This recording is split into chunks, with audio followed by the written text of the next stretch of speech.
तुम्हारी मासी ने कांच पर हाथ मारकर अपने हाथ को जख्मी कर लिया है। क्या? ये क्या कह रही हो तुम? हाँ, वो कह रही है पंचम पर हाथ उठाने की सजा वो अपने हाथ को दे रही है और कह रही है कि वो ड्रेसिंग भी नहीं कराएंगी। मैं क्या करूं?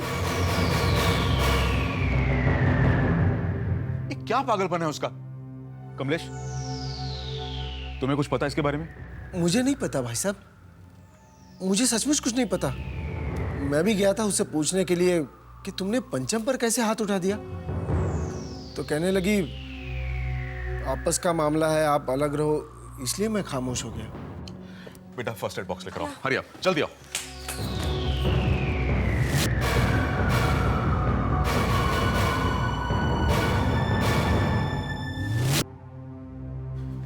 राष्ट्री, राष्ट्री, ओह माय गॉड, क्या पागलपन है राष्ट्री? क्या किया तुमने? क्या प्रॉब्लम है राष्ट्री? मैं पूछ रहा हूं कि क्या प्रॉब्लम है? मैंने पंचम पर हाथ उठाया जीजा जी। तो क्या हो गया राष्ट्री? कोई गलती की होगी उसने। वैसे पंचम ने किया क्या था?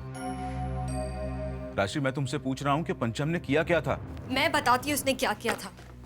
उसने ये कहा कि भगवान भी उसे मौसा जी की तरह बना दे। तो इसमें ऐसी कौन सी बात है? हाँ? ऐसी कौन सी बात जो तुमने इतना गुस्सा करके ये सब कर लिया? जिस इंसान का पिता आप जैसा हो और अगर वो किसी और की तरह बनने की दुआ मांगे तो क्या उस इंसान का अपमान नहीं? राष्ट्री, कमलेश जैसा इंसान बनकर पंचम कौन सा बर्बाद होने जा रहा था जो तुम इतना रिएक्ट कर गई? हाँ? भाई, बड़ों को अगर छोटों को प्यार करने का हक है तो उन्हें मारने और डांटने का अधिकार भी है।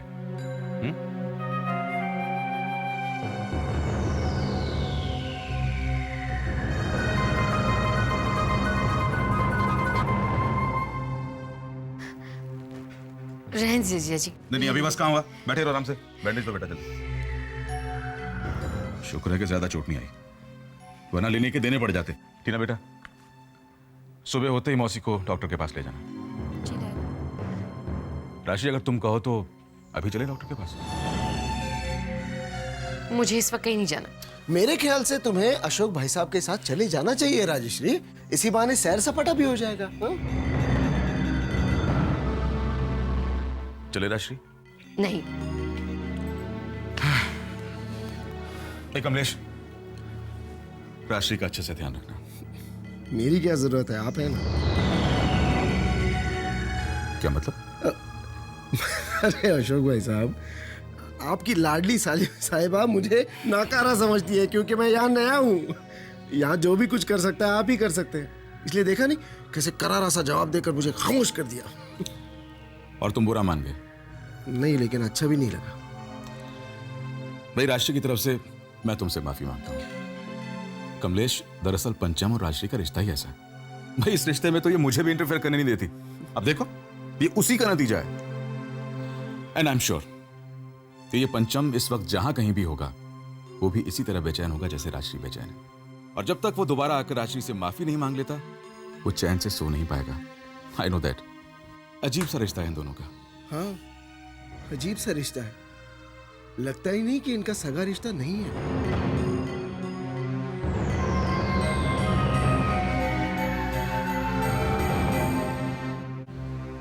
11:30 बज गए, अभी तक इस पंचम का कुछ पता ही नहीं है।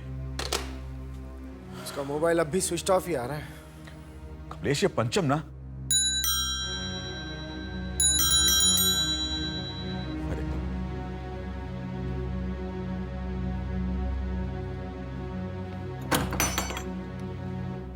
कहाँ रह गया था तू?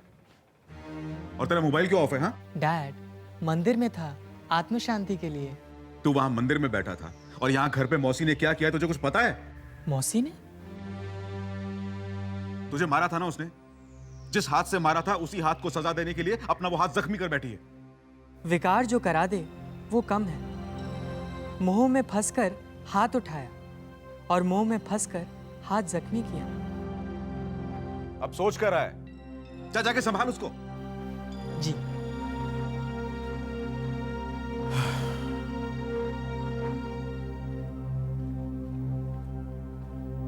कमलेश, अब चिंता करने की कोई जरूरत नहीं है।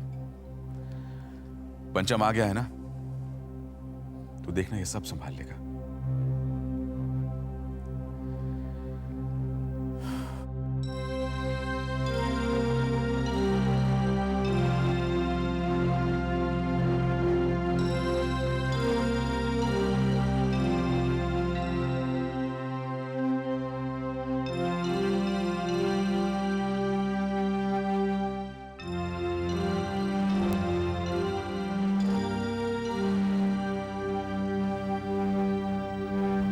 मैया,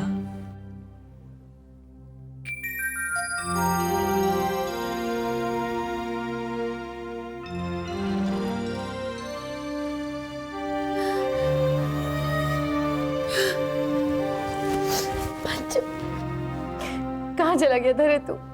इतना नाराज हो गया अपनी मासी से? तुझसे नाराज होकर मुझे अपना परलोक बिगाड़ना है?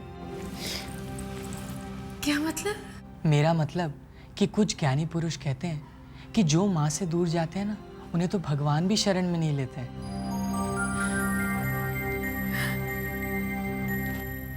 मैं तेरी माँ हूँ। तो फिर मुझे मारा क्यों मैया? मुझसे गलती हो गई पंचम, मुझे माफ कर दे। कल तक जो हमको माँ की तरह प्यार करती थी, आज मार के वो मेरी मैया हो गई है। मेरा बेटा। माँ बेटे के बीच सही गलत का कोई तराजू नहीं होता मैया। दोनों बस एक दूसरे पर अपना हक मानते हैं। गणपति बापा ने तो ये तक कहा है कि माँ बाप से बड़ा कोई धाम ही नहीं हो सकता। माता कैकेयी को भला बुरा कह के भरत जब जंगल में भगवान श्री राम को वापस लेने गए, तब भगवान श्री राम ने भी यही कहा, अरे मैया, जब भगवानों का कल्याण भी माँ के आशीर्वाद से हुआ है, तो आप इस सुख से मुझे क्यों वंचित रखना चाहती हैं? मेरा बेटा। माँ, तेरी आंखों में इतने आंसू अच्छे नहीं लगते। ममता बेड़ी है पड़ी, विधा सकल संसार। ममता बेड़ी काट दे, हो जा भव से पार, हो जा भव से पार। ये खुशी क्या इसमें पंचम? पर दुख की राह से गुजर कर आए हैं। क्या मतलब? मौसा जी जैसा बनने में क्या प्रॉब्लम है?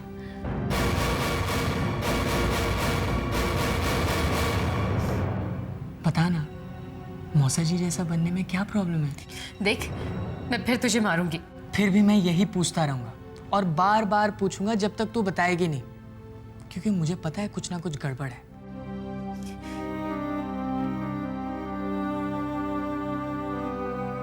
अच्छा, तुम्हारे मौसा जी वो नहीं है जो वो दिखाई देते हैं। जब हमारी शादी हुई तब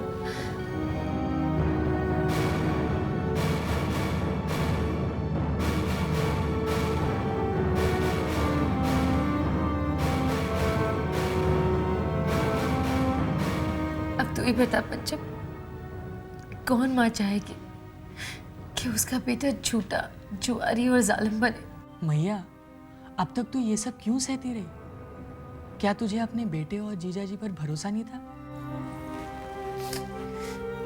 पूरा भरोसा था, पर क्या करती, हमारे संस्कारों ने बेड़ियां डाल रखी थी। अब आपको ऐसी कोशिश करने की कोई जरूरत नहीं है, क्योंकि अगर हमारे धर्म ने कुछ नियम औरतों के लिए बनाए हैं, तो कुछ नियम आदमियों के लिए भी बने हैं। इसलिए शादी के वक्त जब औरत 7 वचन लेती है, तो आदमियों को भी वचन देने पड़ते हैं। और मौसा जी ने उन वचनों का पालन नहीं किया, तो आप भी उन वचनों से मुक्त हैं। और जहां तक मौसा जी की बात रही, अब तक जो चलता आ रहा है वो थोड़े दिन और चलने दीजिए। तब तक मौसा जी की कुंडली मैं ही तैयार करता हूं।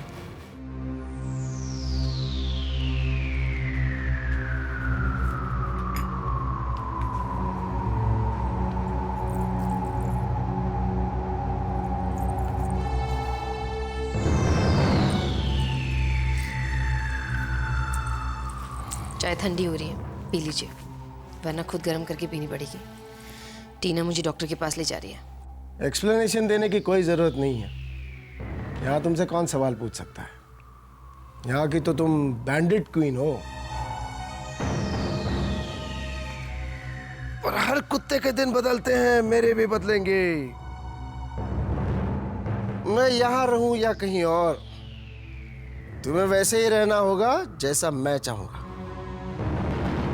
ये मत समझना कि चाकू दिखाने से मैं डर गया, क्योंकि मैं जानता हूं चाकू उठाने की ताकत भले ही तुझ में आ गई हो, चाकू चलाने की हिम्मत तू कभी नहीं जुटा पाएगी।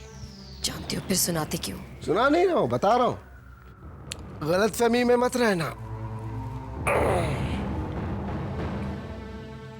मेरे बारे में बुरा सोचा तो मुझसे बुरा कोई नहीं होगा। ये बात तुम मुझे बार बार क्यों सुनाते रहते हो? तुम्हारे साथ इतने साल रहकर मैं अच्छी तरह जान गई हूं कि तुमसे बुरा कोई हो भी नहीं सकता। लेकिन मेरी एक बात कान खोलकर सुन लो, मैं यहां रहूं या और कहीं, तुम्हें सुधरना होगा, काम करना होगा, वरना तुम्हारी ये अय्याशी ना यहां नहीं, अंदर चलेगी, जेल में।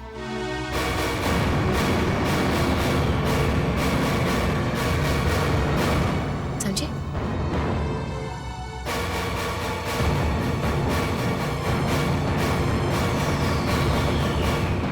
इसकी हिम्मत ज्यादा ही बढ़ने लगी है, कुछ करना पड़ेगा। ये लो सैंडविच, बहुत ही टेस्टी है। देखो, बहुत अच्छा रहा है। इसमें क्या है?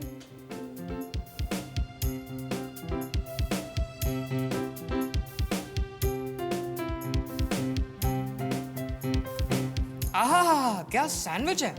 सारा, तुमने कभी ऐसा सैंडविच खाया? अब बिल्कुल भी नहीं। Very nice. सचमुच इतना अच्छा है? अभी तुम्हें तो खाना नहीं था, फिर क्यों पूछ रहे हो? वो तुम लोग बोल रहे हो ना अच्छा है, इसीलिए। पंचम, थोड़ा देना यार। ए, पंगे मत कर। जब पहले पूछा तो मना क्यों किया था? अभी खाएगा ना, सारा बिल तुझसे भरवाऊंगा मैं। छी छी छी छी, छोटे से बिल के लिए कोई अपनी दिल की बात नहीं बता रहा। Very bad, shame on you. Shame on you. भाई शेम क्या है? क्या है शेम? ये अन्ना, 3 सैंडविच ला। हाँ हाँ, और उसके साथ बिल भी भेज देना, चलेगा ना? चलेगा चलेगा। लो, मीरा भी आ गई। आप उसके लिए सैंडविच ऑर्डर करो। सोचते क्या है, चिराग सेठ है ना। अरे अन्ना, अरे रुको रुको रुको, मैं कुछ नहीं खाऊंगी। अरे मीरा, खा लो ना, चिराग सेठ पैसे दे रहा है। हाँ, दिल तो दिया नहीं, बिल तो देने दो। पंचम, तुमसे कुछ बात करनी है। क्या बात है? अरे चलो तो फिर बताती हूँ ना। चलो चलो ना। एक मिनट, चिराग, मेरी तरफ से सैंडविच मंगा लेना, ओके? मेरी तरफ से ऑर्डर ले लेना, मेरी तरफ से खा भी लेना, और बिल भी पे कर देना, ओके? बाय। Okay bye. क्या हुआ? चलो तो फिर बता दी। आ जाओ। चिराग, सैंडविच फ्री का है। चिराग, हाँ, वो तो मैं खाने वाला हूँ।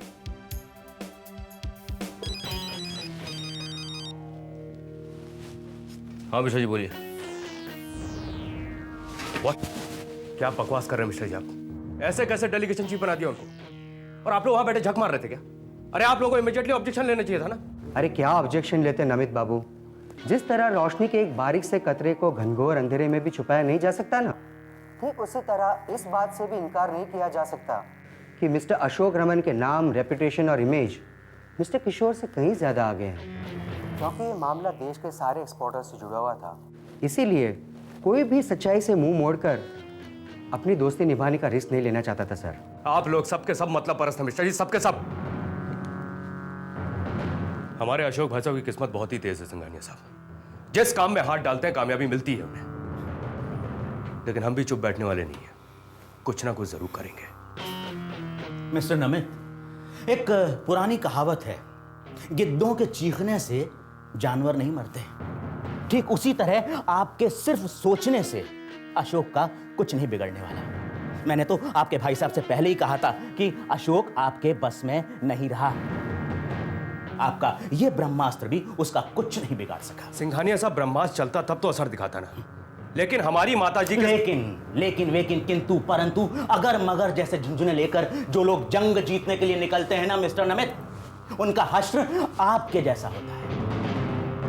ऐसी जंग अगर मगर के झुंझुने से नहीं, बल्कि पक्के इरादे और दुश्मन की कमजोर नफ्स को एक ही झटके से काटकर अलग कर देने की धार रखने वाले हथियारों से जीती जाती है मिस्टर नमित। सिंघानिया साहब, फिर आप ही बताइए, आपके पास कोई हथियार है ऐसा?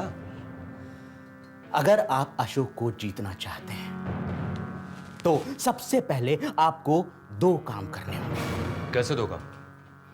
दूसरा काम है अशोक के बिजनेस की पूरी जानकारी इकट्ठी करो और फिर उसके बिजनेस को धीरे धीरे तबाह कर दो। देखना, अशोक अपने आप आपके सामने घुटने टेक देगा। और पहला काम क्या है? दुश्मन पर जो ब्रह्मास्त्र चलने से पहले ही इनकार कर दे, ऐसे अस्त्र शस्त्र हो या लोग, उन पर कभी भरोसा मत करो, बल्कि जहां तक हो सके तो उनसे नाता ही तोड़ दो मिस्टर नमित। क्योंकि जो लोग हमारे लिए फायदेमंद नहीं होते, वही हमारी कमजोरी बनकर दुश्मन को जरूर फायदा पहुंचा देते हैं।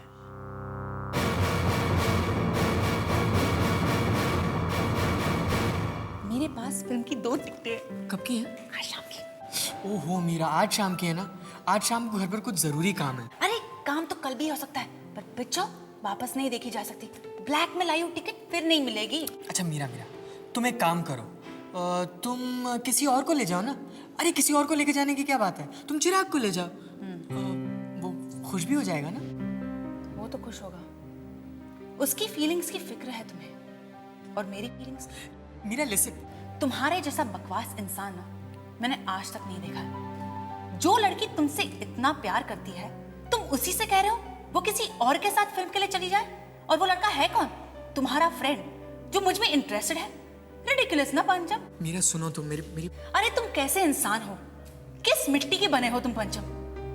तुम्हारी इन मीठी मीठी बातों में आकर मैं तुमसे प्यार करने लगी। सोचा कि तुम एक सुलझे हुए इंसान हो। इंसान?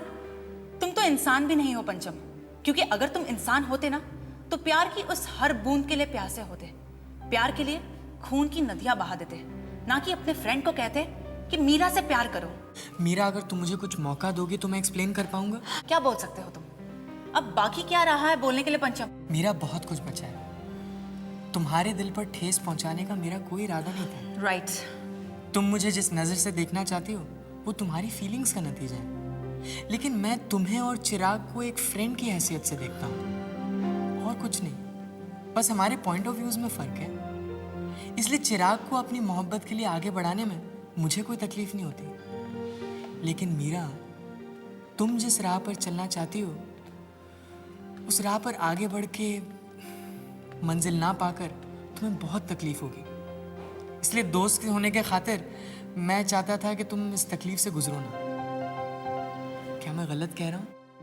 जब जब जो जो होना है तब तब सो होता है, ये तुम ही कहते हो ना? तो सही और गलत का फैसला अपने आप हो जाएगा। पर एक बात मैं तुम्हें आज बता देती हूँ, मेरे बारे में फिक्र करना बंद कर दो। भूल जाओ कि तुम्हें कोई मीरा मिली थी। तुम्हारी और मेरी दोस्ती आज के बाद खत्म। आज के बाद तुम मेरे लिए सिर्फ एक अजनबी हो पंचम, सिर्फ अजनबी। Do you get it?